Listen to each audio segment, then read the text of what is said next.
வினோத வாய்ஸ் நேயர்களுக்கு வணக்கம். நான் உங்கள் கிருஷ்ணவேல். அறிவோம் அறிவியலில் இன்றைக்கி என்ன பார்க்க போகிறோம் அப்படின்னு பார்த்தோம்னா, காந்தம், மேக்னெட்னு சொல்கிறோம்ல, காந்தம். ஏன்னா இதையும் ஒரு பார்வையாளர் தான் கேட்டிருந்தார். அவரது விருப்பத்துக்கு ஏற்ப காந்தத்தை பற்றியும் அதன் தன்மைகள் என்ன, அதன் பின்னணி என்ன, அதில் இருக்கக்கூடிய அறிவியல் என்ன, இந்த செய்திகள் எல்லாத்தையும் முடிஞ்ச அளவுக்கு எளிமையாக சொல்ல முயற்சி செய்கிறேன். அப்படி புரியலைன்னா கமெண்ட்லேயும் வந்து நீங்கள் கேளுங்க, புரிகிற அளவுக்கு சொல்ல முயற்சி செய்கிறேன். அப்புறம் நண்பர்களே, புத்தகம் வாங்குவதற்கான வழக்கமான ஒரு கோரிக்கை.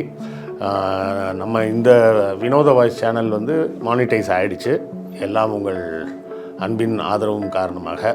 அதனால் இப்போ இதில் விளம்பரங்கள் வருது. ஆனாலும் இந்த விளம்பரங்களின் மூலம் வரக்கூடிய வருமானம் வந்து நம்ம கேஆர்வி சேனலில் வந்த அளவுக்குலாம் ஒன்றும் வராது. அதோட கம்பேர் பண்ணால் 1/10 பங்கு வந்தாலே ஜாஸ்தின்னு வச்சிங்களேன். உங்கள் ஆதரவு தொடர்ந்து எங்களுக்கு வேண்டும்.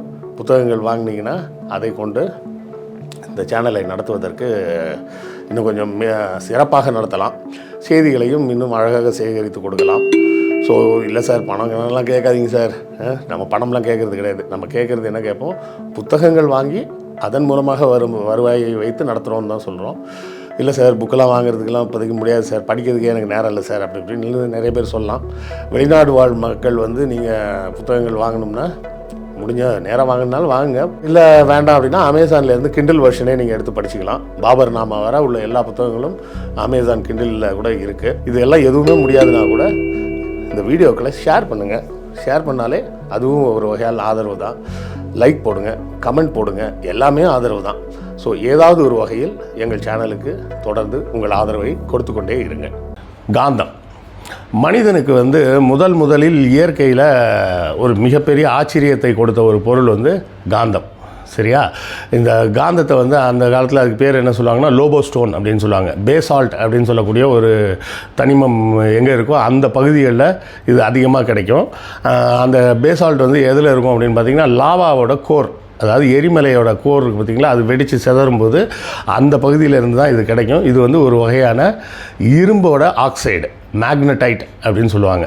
அதுதான் வந்து இயற்கை காந்தம் அப்படின்னு சொல்லலாம். இந்த இயற்கை காந்தம்ன்றது வந்து எப்போதுமே மக்களுக்கு வந்து ஒரு மிகப்பெரிய ஆச்சரியமாக இருந்தது அந்த காலத்தில். ஏன் அப்படின்னா, அவர்கள் கண்டுபிடித்த மிக வலிமையான ஒரு உலோகமாக பார்க்கப்பட்டது எதுனா இரும்பு தான். இன்றைக்கி தேதி வர ஒரு வலிமையான உலோகம்னா இரும்பு தான். ஆரம்ப காலத்தில் பார்த்திங்கன்னா முதல்ல வெறுமன கற்களை வைத்து ஆயுதங்கள் தயாரித்தாங்க. அதன் பிறகு செம்பு வச்சு தயாரித்தாங்க. செம்பு வச்சு தயாரிக்கும்போது செம்பு வந்து நல்லா தான் இருந்தாலும் அது கொஞ்சம் வளையக்கூடிய தன்மை உடையது. அதனால் அது அந்த அளவுக்கு வலிமையானதாக இருக்கலை.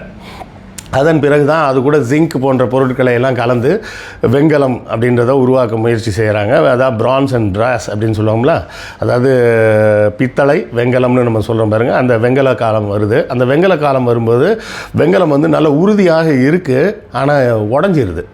அது ஒரு சிக்கல் இருக்குது. எப்படின்னா, இப்போ செம்பு வந்து உடையாது, ஆனால் வளைஞ்சிரும். சரியா? வெண்கலம் வந்து வளையாது, நல்ல ஸ்ட்ராங்காக இருக்கும், ஆனால் உடையும். ஒரு அளவுக்கு மேலே நீங்கள் பயன்படுத்திங்கன்னா டப்புன்னு உடஞ்சிரும். அப்போ இது ரெண்டுக்கும் மாற்றாக அவர்கள் தேடிக்கொண்டு இருந்தபோது தான் இரும்பு கிடைக்கிது. இரும்பில் வந்து ரொம்ப ஸ்பெஷாலிட்டி என்னன்னு கேட்டிங்கன்னா, அது வளையும் தன்மை கொண்டதாகவும் நீங்கள் மாற்றிக்கலாம், வளையாத தன்மை கொண்டதாகவும் மாற்றிக்கலாம். அதுதான் இரும்போட ஸ்பெஷாலிட்டி. இரும்பில் என்ன ஸ்பெஷல் அப்படின்னு பார்த்தீங்கன்னா, இரும்பை வந்து நீங்கள் எடுத்து என்ன பண்ணலான்னா, நீங்கள் பார்த்துருப்பீங்க, இரும்பு கம்பியும் பார்க்குறீங்க, இரும்பு ஊசியும் பார்க்குறீங்க, ரெண்டுமே இருக்கா? அந்த ஊசி வளையிறதில்ல, ஆனால் இரும்பு கம்பி வளையுது. அது எதனால் அப்படின்னு பார்த்தீங்கன்னா, இரும்புக்கு ஒரு ஸ்பெஷல் ப்ராப்பர்ட்டி இருக்குது. என்னென்னா, ஹார்டனிங் ஆஃப் ஸ்டீல் அப்படின்னு சொல்லுவாங்க, இல்லை அயன் அப்படின்னு சொல்லுவாங்க. என்னென்னா, நீங்கள் எடுத்து அந்த இரும்பு கம்பி இருக்குல்ல, அதில் ஒரு சின்ன பீஸை கட் பண்ணி எடுத்துக்கங்க. எடுத்து நல்லா கேஸ் அடுப்பில் ஏதாவது ஒரு கட்டிங் பிளேயர் வச்சு நல்லா செவப்பாகிற வரை ஹீட் பண்ணிவிட்டு எடுத்து உடனே தண்ணிக்குள்ளே போட்டுருங்க. அந்த செவன்னு இருக்கும்போதே தூக்கி தண்ணிக்குள்ளே போட்டுருங்க. போட்டோடனே புஷ்ஷுன்னு இதாகி அணைஞ்சு கூலாகிடும்ல. கூலானதுக்கப்புறம் அதை எடுத்து அமைக்க பாருங்கள், வளையாது, ஸ்ட்ராங் ஆகிடும். இப்போ நீங்கள் ஸ்ட்ராங்காக வச்சுருக்கிற ஊசி இருக்குல்ல, அந்த ஊசி எடுத்து இதே மாதிரி மறுபடியும் ஹீட் பண்ணுங்கள். நல்லா ஹீட் பண்ணிவிட்டு இதை தண்ணியில் போடாதீங்க, அப்படியே தூக்கி வெளியே வச்சுருங்க. தானாக காற்றுல ஆற விட்ருங்க. அப்படி தானாக காற்றுல ஆறுனதுக்கப்புறம் எடுத்து வளைச்சி பாருங்கள், வளையும். இதுதான் இரும்போட ஸ்பெஷாலிட்டி. இரும்பை நீங்கள் வேணும்னா கடினமான வளையும் தன்மை இல்லாததாக மாற்ற முடியும், இல்லை வேணும்னா வளையும் தன்மை கொண்டதாகவும் மாற்ற முடியும். அதனால தான் பார்த்திங்கன்னா என்ன பண்ணுறாங்க, இந்த இரும்பை என்ன பண்ணுறது, நல்லா சூடு பண்ணி அடித்து வளைச்சிட்றாங்க. வளைச்சி மறுபடியும் நல்லா சூடு பண்ணி தண்ணியில் போட்டாங்கன்னா அதுக்கப்புறம் திருப்பி வளையாது. இந்த நம்ம இது மாதிரிலாம் செய்கிறாங்க பார்த்திங்களா, இந்த என்ன குதிரை லாடம்லாம் பார்த்துருப்பீங்க, இப்படி வளைஞ்சிருக்கும். அது தேவையான அளவுக்கு வளைச்சி நல்லா ஹீட் பண்ணி தண்ணியில் போட்டுருவாங்க. போட்டு எடுத்தோடனே அது சுத்தமாக இதாகிடும். ஆனால் இந்த காந்தம்ன்றது என்ன பண்ணுதுன்னா அந்த இரும்பையே ஈர்க்குது. இவங்களை பொறுத்தவரை இரும்பு வந்து ரொம்ப ஸ்ட்ராங்கானதுன்றோம், அதை ஒரு பொருள் இழுக்குது அப்படின்னு பார்க்கும்போது ரொம்ப ஆச்சரியமாகுது. அதை வந்து ரொம்ப இதாக பார்த்தாங்க. நம்ம ஊரில் கூட அதுக்கு பேர் சந்திரகாந்த கல் அப்படின்னு சொல்லுவாங்க. தமிழில் இல்லை, சமஸ்கிருதத்தில் சொல்லுவாங்கன்னு நினைக்கிறேன். தமிழில் அதுக்கு என்ன பேருன்னு தெரியல. காந்தக்கல் தான் நம்ம சொல்கிறது. இந்த காந்தத்தை முதல்ல கண்டுபிடிச்சது யாருன்னு பார்த்தீங்கன்னா சீனர்கள் தான் கண்டுபிடிக்கிறாங்க. சீனர்களுக்கு இதை வந்து நேரடியாக ஒரு பயன்பாடு கிடைச்சிது. என்ன பயன்பாடு கிடைக்கிது அப்படின்னு பார்த்தீங்கன்னா, காம்பஸ் தயாரிப்பதற்கு பயன்படுது. ஏன் சார் சீனர்களுக்கு மட்டும்தான் காம்பஸ் வேணுமா, மற்றவங்களுக்கெல்லாம் காம்பஸ் தேவைப்படலையா அப்படின்னா, மற்ற யாருக்கும் பெருசாக காம்பஸ் தேவைப்படலை. ஏன்னா இந்தியாவாக இருந்தாலும் சரி, அரேபிய நாடுகளாக இருந்தாலும் சரி, ஐரோப்பிய நாடுகளாக இருந்தாலும் சரி, எல்லா நாடுகளுமே எங்கே இருக்குது அப்படின்னா இந்த பூமத்திய ரேகைன்னு சொல்கிறோம்ல, ஈக்வெட்டார், அந்த ஈக்வெட்டாருக்கு வடக்க தான் இருக்குது. சரி, அதனால் இப்போ என்ன அப்படின்றீங்களா, அதில் ஒரு சின்ன விஷயம் இருக்குது. என்னென்னா, மக்கள் வந்து கடல் பயணம் போகிறாங்க. கடல் பயணம் போகும்போது ராத்திரியில் திசை தெரியாது. பகல்லனா சூரியனை வச்சு திசை தெரிஞ்சிடும். ராத்திரியில் எப்படி திசை தெரியும் அப்படின்னு பார்த்தீங்கன்னா, துருவ நட்சத்திரம்னு சொல்லக்கூடிய அந்த வடக்கில் இருக்கக்கூடிய அந்த நட்சத்திரத்தை பார்த்து அது வடக்குனா மற்ற திசைகள்லாம் எதுன்னு ஐடென்டிஃபை பண்ணிக்கிட்டு அவங்களோட பயணத்தை தொடர்ந்து போவாங்க. ஏன்னா அந்த காலத்தில் கடலில் வந்து காற்றடிக்கும் போது தான் போக முடியும். காற்று இல்லைனா அப்படியே நிற்க வேண்டியதான். 2 நாள் காற்றடிக்கலைன்னா 2 நாள் அங்கேயே நின்றுட்டு இருக்கும் கப்பல். பாய்மர கப்பல் வந்து எப்படி போகும், கப்பலில் வந்து காற்றடிக்கும். அந்த கடலில் காற்றடிக்கும் போது தான் போக முடியும். அந்த பாய்மரத்தை அதுக்கு ஏற்ற மாதிரி திசையை திருப்பி வச்சு அந்த காற்றுக்கு ஏற்றார் போல் அந்த பாய்மரத்தை திருப்பி வச்சுக்கிட்டு அவங்க கப்பலை செலுத்தி போவாங்க.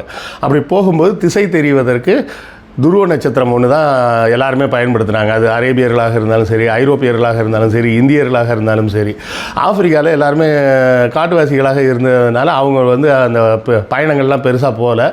அப்படியே நாகரிகம் அடைஞ்ச பகுதியாக இருக்கக்கூடிய எகிப்து போன்றவர்களும் அந்த ஈக்வேட்டாருக்கு வடக்க தான் இருக்காங்கன்றதுனால எல்லாருக்குமே துருவ நட்சத்திரம் தெரியும். அதனால் அதை வச்சு போயிடுவாங்க. சைனாவில் மட்டும் என்ன பிரச்சனைனா, சைனா வந்து 2 பாதியாக இருக்குது. ஒரு பாதி பூமத்திய ரேகைக்கு வடக்கு இருக்குது, இன்னொரு பாதி பூமத்திய ரேகைக்கு தெற்கு இருக்குது. அப்போ வடக்க இருக்கிறவங்கெல்லாம் அந்த துருவ நட்சத்திரத்தை வச்சுப்பாங்க. தெற்கே இருக்கக்கூடிய சீனாவை சேர்ந்தவர்கள் கடல் வழியாக போகும்போது திசை தெரியாது, பார்த்தா அந்த துருவ நட்சத்திரம் தெரியாது அவங்களுக்கு. அப்போ துருவ நட்சத்திரம் தெரியாதுன்றப்ப தான் என்ன பண்ணுறாங்க, இந்த காந்தத்தை பார்த்து ஐடென்டிஃபை பண்ணுறாங்க. இந்த காந்தம் வந்து எப்போதும் வடக்கும் தெற்குமாக தான் நிற்கிது.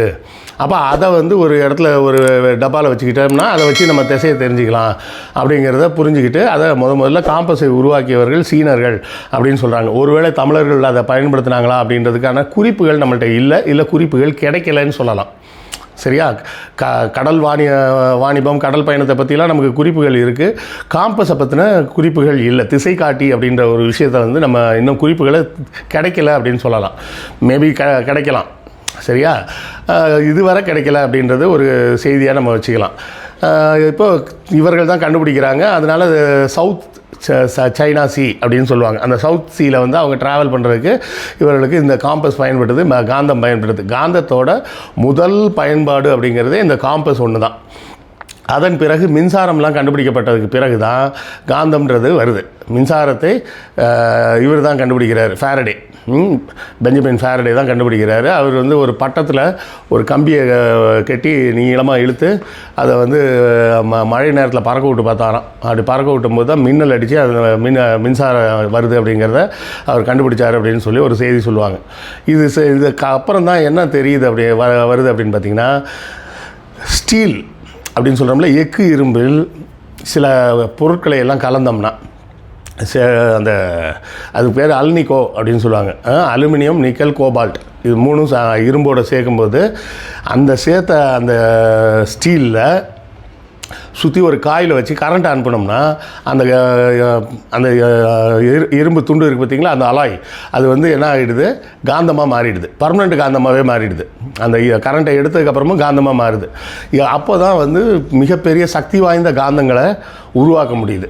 சரி, காந்தம் வந்து எதனால் வந்து எல்லாத்தையும் இழுக்குது அப்படின்றது பார்த்தோம்னா அது ஒன்று தெரியணும்ல. மற்ற பொருட்கள்லாம் இழுப்பதில்லை, காந்தம் மட்டும் இழுக்குதே ஏன் அப்படின்னு பார்த்தோம்னா வேறு ஒன்றும் கிடையாது. எல்லா அணுக்களுக்கு உள்ளேயும் எலக்ட்ரான் இருக்குது அப்படின்னு நம்ம பார்த்தோம். நமக்கு எல்லாருக்கும் தெரியும். உள்ள நியூக்ளியஸில் புரோட்டான் நியூட்ரான் இருக்கும். அதை சுற்றி உள்ள ஆர்பிட்டில் எலக்ட்ரான்கள் சுற்றும். எலக்ட்ரான்கள் சுற்றும்போது எப்படி நமது பிளானட்லாம் இப்படி சுற்றுதோ அது மாதிரி சுற்றுறது மட்டும் இல்லாமல் நம்ம பிளானட் தன்னைத்தானே சுற்றுது இல்லை, அது மாதிரி எலக்ட்ரானும் தன்னைத்தானே சுற்றுது. சரியா? அதை வந்து எலக்ட்ரான் ஸ்பின் அப்படின்னு சொல்லுவாங்க. எலக்ட்ரானோட ஸ்பின்னிங் டைரக்ஷன் அப்படின்னு சொல்லுவாங்க. அது ஒவ்வொரு எலக்ட்ரான் ஒவ்வொரு சைடில் சுற்றும். காந்தத்தில் மட்டும் பார்த்திங்கன்னா எல்லா எலக்ட்ரானும் ஒரே திசையில் சுற்றுது. புரியுதுங்களா? எல்லா எலக்ட்ரானும் ஒரே திசையை நோக்கி சுற்றுவதால் என்ன ஆகிடுது, ஒரு பக்கம் அந்த ஈர்ப்பு சக்தி அந்த பக்கமாக போயிடுது. அதனால் அது மற்ற உலோகங்களை இழுக்க ஆரம்பிக்குது. எதெல்லாம் இழுக்கும் அப்படின்னு பார்த்திங்கன்னா நிக்கல், கோபால்ட்டை இழுக்கும், இரும்பு இழுக்கும், இந்த மாதிரி விஷயங்களெல்லாம் அது ஈர்க்குது. அப்போ என்ன பண்ணுறாங்கன்னா இந்த காந்தத்தை தயாரிக்கிறாங்க. காந்தத்தை தயாரிக்கும் போது தான் காந்தத்தின் மூலமாகவே மின்சாரத்தையும் உருவாக்க முடியும் அப்படின்னு கண்டுபிடிக்கிறாங்க. மின்சாரத்தின் மூலமாக காந்தத்தை உருவாக்க முடியும், மறுபடியும் காந்தத்தின் மூலமாக மின்சாரத்தையும் உருவாக்க முடியும். இந்த போல் அந்த எலக்ட்ரான் ஸ்பின்னை வந்து நீங்கள் பார்க்கணும் அப்படின்னு சொன்னால் ரொம்ப ஈஸியாக பார்க்கலாம். கண்ணால் பார்த்தா தெரியாது, ஆனால் நீங்கள் பார்க்க முடியும். எப்படின்னு பார்த்தீங்கன்னா, நீங்கள் அந்த ஒரு காந்தத்தை எடுத்து கொண்டு போய் மண்ணில் போட்டு நல்லா பெரட்டுங்க. சரியா? மண்ணில் போட்டு பெரட்டிட்டிங்கன்னா அதில் இந்த இரும்பு ஃபைலிங், மண்ணில் கிடக்கக்கூடிய பொடி இரும்பு ஃபைலிங்ஸ் இருக்கும், அது கருப்பு கருப்பாக இருக்கும், அது பூரா இதில் ஒட்டிக்கும். அதை எடுத்து நல்லா பிரித்து ஒரு பேப்பரில் ஒன்று போல் பரப்பி வச்சுக்கிங்க. ஒன்று போல் பரப்பிட்டு அடியில் கொண்டு ஒரு காந்தத்தை வச்சிங்கன்னா இந்த காந்த புலம் எப்படி இருக்குதுன்னு நம்ம இந்த படம் வரைஞ்சி காட்டுறாங்களே இப்படி கோடு கோடாக போட்டு, அந்த கோடு மாதிரியே இந்த இரும்பு ஃபைலிங்ஸ் பூரா அரேஞ்ச் ஆகி நின்றுக்கும். புரியுதா உங்களுக்கு? அந்த காந்த புலம் எப்படி இருக்குதுன்னு நம்ம அந்த படத்தில் வரைஞ்சி காட்டுறாங்கல்ல இப்போ அறிவியல் புத்தகங்களில், அது போலவே இந்த இரும்பு ஃபைலிங்ஸ் பூரா சரக்குன்னு எல்லாம் டைரக்ஷன் மாதிரி நின்றுக்கும். இதை எடுத்துட்டிங்கன்னா போயிடும். அதான் அந்த இதை வச்சு நீங்கள் காந்த புலம் எப்படி இருக்குன்றதை நாம் புரிஞ்சிக்கலாம். அப்போ இதிலேருந்து மின்சாரத்தை எப்படி உருவாக்குவது அப்படின்னு பார்த்தீங்கன்னா, எப்படி ஒரு அந்த அல்னிகோ அலாய் பார் மேலே ஒரு காயிலை சுற்றி கரண்ட் பாஸ் பண்ணிங்கன்னா இது மேக்னெட் ஆகுதோ, அதே போலவே ஒரு காயிலை சுற்றி வச்சுட்டு அதுக்குள்ளே ஒரு காந்தத்தை செலுத்துனீங்கன்னா மின்சாரம் உற்பத்தி ஆகும். சரி, அதுக்கு மாற்றி செஞ்சு பார்த்தா என்ன ஆகும் சார் அப்படின்றீங்களா? ஒரு காந்தத்தை வச்சுட்டு அதுக்குள்ளே மின்சாரத்தை செலுத்தினா என்ன ஆகும் அப்படின்னா, காந்தம் வந்து சுற்ற ஆரம்பிச்சிடும். புரியுதுங்களா? காந்தத்தை சுற்றுனீங்கன்னா மின்சாரம் வரும். சும்மா மின்சாரத்தை அனுப்புனீங்கன்னா காந்தம் சுற்ற ஆரம்பிக்கும். இது ரெண்டை பயன்படுத்தி தான் நம்ம மின்சாரம் தயாரிக்கிறோம். எங்கள் டேம் மாதிரி இடம்லாம் இருக்குது பார்த்திங்களா, அந்த இடங்களில் என்ன பண்ணுறாங்க, பெரிய பெரிய காயில்ஸை வச்சுட்டு அதுக்கு நடுவில் ஒரு காந்தத்தை வச்சு அந்த காந்தத்தோட முனைய ஒரு டர்பைன் ஃபேன் மாதிரி ஒரு சிஸ்டமில் வச்சு அந்த ஃபேன் மேலே தண்ணியை அடிக்கிறாங்க. அந்த டேமில் திறந்து விடுற தண்ணியை வந்து அதில் அடிக்கும்போது என்னாகும், அந்த ஃபேனை அது சுற்றி விடும். அந்த ஃபேனை சுற்றி விடும்போது என்னாகும், அதோட இணைந்து இருக்கக்கூடிய அந்த காந்தமும் சுற்றும். காந்தம் சுற்றும்போது இந்த காயிலேருந்து மின்சாரம் வரும். அந்த மின்சாரத்தை கொண்டு வந்து நம்ம பவர் ஸ்டேஷனுக்கு கொண்டு வந்து அங்கேருந்து வீடுகளுக்கு கொண்டு வந்துடுறோம். அப்படி வீடுகளுக்கு கொண்டு வந்த மின்சாரத்தை என்ன பண்ணுறோம், மறுபடியும் ஒரு சுவிட்ச் வழியாக கொண்டு வந்து ஃபேனில் இருக்கக்கூடிய காயிலில் செலுத்துகிறோம். காயிலில் செலுத்தும் போது என்ன ஆகுது, ஃபேனோட நடுவில் அந்த காயிலுக்கு நடுவில் ஒரு காந்தம் இருக்குது. சரியா? அங்கே எப்படி காந்தத்தை சுற்றி விட்டோடனே மின்சாரம் வந்ததோ அதே போலவே இங்கே மின்சாரத்தை செலுத்தினோடனே அந்த காந்தம் சுற்ற ஆரம்பிக்குது. அந்த காந்தத்தில் தான் நம்மளுடைய ஃபேனோட பிளேடெல்லாம் நம்ம கனெக்ட் பண்ணி வச்சுருக்கிறோம். அதனால் அந்த ஃபேன்லேருந்து நமக்கு காற்று வருது. ரொம்ப சிம்பிளாக புரிஞ்சிச்சா? அங்கே ஃபேனை வந்து தண்ணி சுற்ற வச்சுது, கரண்ட் வந்தது. இங்கே கரண்ட்டை வச்சு காந்தத்தை சுற்ற வைக்கிறோம், ஃபேன் சுற்றுது, காற்று வருது. ஸோ காந்தத்தை வைத்து ரெண்டு வகையாகவும் நமக்கு பயனாக இருக்குது அப்படிங்கிறத நாம் புரிஞ்சுக்கலாம். இதை தாண்டி பார்த்தோம்னா நம்ம பூமியே வந்து ஒரு மிகப்பெரிய காந்தம். பூமியே ஒரு காந்தமாக அப்படின்னா, ஆமாம், பூமியே ஒரு காந்தம். அப்படி அது ஒரு காந்தமாக இருப்பதால் தான் என்ன செய்யுதுன்னா, நல்ல சார்ஜான பார்ட்டிகல்ஸ் எல்லாம் நிறைய எலக்ட்ரிக்கலி சார்ஜ்டு பார்ட்டிகல்ஸ்லாம் சூரியன்லேருந்து நிறைய வரும். அப்படி வருவதெல்லாம் பூமிக்குள்ளே வரவிடாமல் தடுக்கிறதே பூமியோட அந்த காந்த புலம் தான் தடுத்து வெளியே தள்ளிடுது. புரியுதுங்களா? இப்போ ரெண்டு காந்தத்தை வச்சிங்கன்னா நார்த்துன்னு வச்சிங்கன்னா ஒன்று விளக்கும், நார்த் சவுத்துன்னு வச்சிங்கன்னா ஒன்று அட்ராக்ட் பண்ணும். அதுபோல் தான் பூமியின் காந்தம் என்பது என்ன பண்ணுது, இந்த சோலார் பார்ட்டிகல்ஸை பூரா விலைக்கு வெளியே தள்ளுது. அதனால தான் நாம் உயிரோடு இருக்க முடியுது. அந்த பார்ட்டிகல்ஸ்லாம் உள்ளே வந்ததுன்னா எல்லோரும் கேன்சர் வந்து செத்து போயிடுவோம். சரியா? அப்போது பூமியோட காந்தப்புலத்தில் வந்து வடக்கு எது தெற்கு எது அப்படின்னு கேட்குறீங்களா? நாம் ஜியாகிரபிக்கலாக எது வடக்குன்னு சொல்கிறோமோ அதுதான் பூமியோட காந்தத்தில் தெற்கு. பூமியில் எது ஜியாகிரபிக்கலாக, அதாவது நம்ம வரைபடத்தின்படி எதை தெற்குன்னு சொல்கிறோமோ அதுதான் பூமியோட வடக்கு காந்தப்புலம். சரியா? இப்படி தான் பூமியிலும் ஒரு காந்தப்புலம் இருப்பதால் தான் என்ன பண்ணுது, நம்ம மேக்னெட்டை வைக்கும்போது அது நார்த்து சவுத்தை காமிக்குது. நீங்கள் பார்த்தீங்கன்னா நார்த் போல் வந்து எங்கே காமிக்குது, அதாவது காம்பஸில் வந்து நார்த் போல்னு மார்க் பண்ணியிருக்காங்கல்ல, அந்த பகுதி எதை காட்டுது, இப்போ இருக்கிற நார்த் போலை காமிக்குது. எதனால் காமிக்குது, அது ஆக்சுவலாக சவுத் போல்ன்றதுனால இந்த நார்த்து வந்து அதை போய் அட்ராக்ட் பண்ணுது. புரியுதுங்களா? இந்த சவுத்து கீழே இருக்கிறது வந்து சவுத்தாக இருக்குது, ஆனால் நம்ம பூமியோட காந்தப்புலம் வந்து தெற்க தான் நார்த்தாக இருக்குது. நார்த்து சவுத்துன்னு ஏன் சார் போட்டு குழப்புறீங்க அப்படின்றீங்களா? வேறு ரொம்ப எளிதாக புரிஞ்சுக்கிங்க. மேப்பில் எது நார்த்துன்னு சொல்கிறோமோ அது மேக்னெட்டில் சவுத்து, மேப்பில் எது சவுத்துன்னு சொல்கிறோமோ அது மேக்னெட்டை பொறுத்தவரை நார்த். சரியா? அதனால தான் காம்பஸ் வந்து என்ன பண்ணுது, மேக்னெட்டிக் சவுத் போல நோக்கி போகுது. அதனால் நார்த்தும் சவுத்தும் அட்ராக்ட் பண்ணுது அப்படிங்கிறத நம்ம புரிஞ்சிக்கலாம். ஸோ இது கொஞ்சம் இன்ட்ரெஸ்டிங்கான ஃபேக்ட்ஸாக இருந்ததுன்னா, உங்களுக்கு பிடிச்சிருந்ததுன்னா சொல்லுங்கள். வேறு சப்ஜெக்ட் என்ன பேசுனாலும் நீங்கள் கமெண்ட்டில் சொல்லலாம், அதை பற்றியும் நம்ம பேசுவோம். இல்லைனா நான் ரேண்டமாக சில சப்ஜெக்ட் எடுத்து பேசுகிறேன். இந்த காணொளி உங்களுக்கு பிடிச்சிருக்குன்னு நினைக்கிறேன். உங்கள் கருத்துக்களை கமெண்ட்டில் சொல்லுங்கள். அடுத்த காணொளியில் சந்திப்போம். நன்றி, வணக்கம்.